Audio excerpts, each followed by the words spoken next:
Bona tarda. Ja em toca.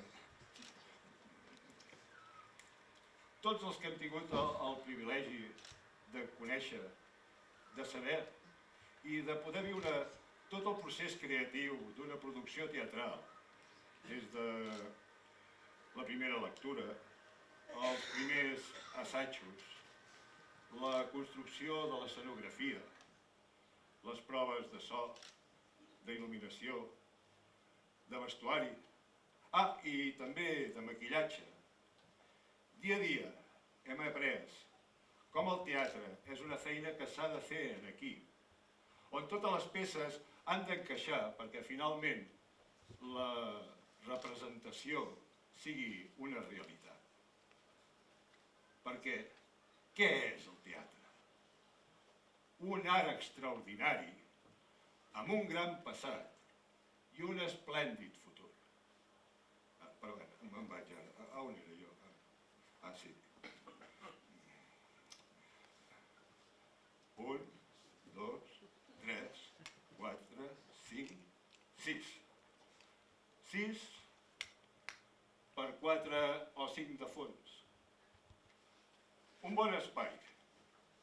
S'hi pot fer tot tipus de teatre. Un escenari. Però amb una tarima n'hi hauria prou. Ni tan sols un escenari de debò. 6 metres de boca i ja està. 6 per 4 de fons. I podem representar tot el que vulguem en aquest escenari. Dansa, música, teatre. 2000 anys de teatre es poden representar amb uns pocs metres quadrats de fusta. I res més.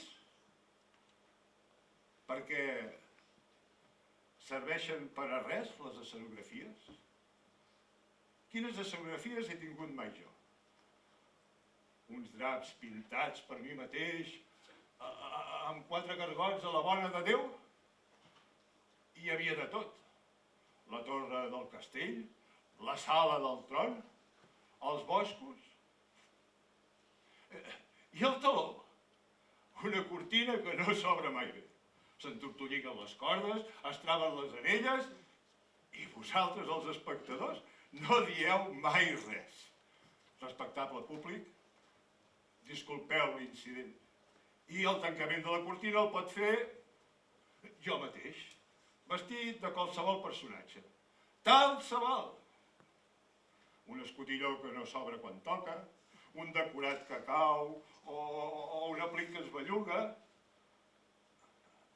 Respectable públic, 2 minuts de paciència. Uns somriures, uns aplaudiments, 4 cops de martell i l'actor reprèn l'escena allà on l'havia deixat. Si se'n surt, i aquest és el seu problema, restableix entre ell i el públic la màgia del teatre. Els actors de la meva generació els creàvem expressament els problemes en l'escenari per tal d'oferir al públic la presència d'allò imprevist. Perquè és realment allò imprevist el que eleva el teatre a la categoria d'art sublim, singular, únic. Qualsevol esforç tècnic o artístic que es pugui portar a terme per fer el més realista possible una posada en escena podrà encuriosir el públic, però sempre el deixarà insatisfet, perquè no podrà usar la seva imaginació.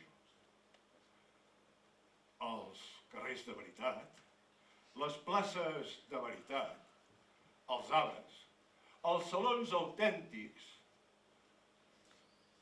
l'amplitud d'un paisatge de muntanya, de pagès, mariner. Tot això l'espectador ho reclama al cinema. Però el teatre, la fantasia del públic, crea, tal i com les vol veure, les escenes en què es desenvolupa una determinada escena, una determinada acció.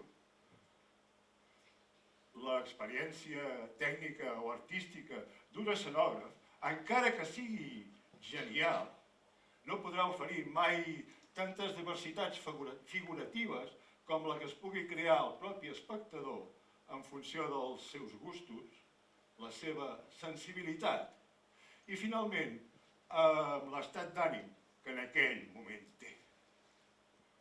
Perquè el teatre, la veritat suprema, és i sempre serà la de la suprema ficció. Com a actors o com a espectadors, gaudiu del teatre. Ens veiem als teatres. I ja ho sabeu. Salut, sort i molta merda!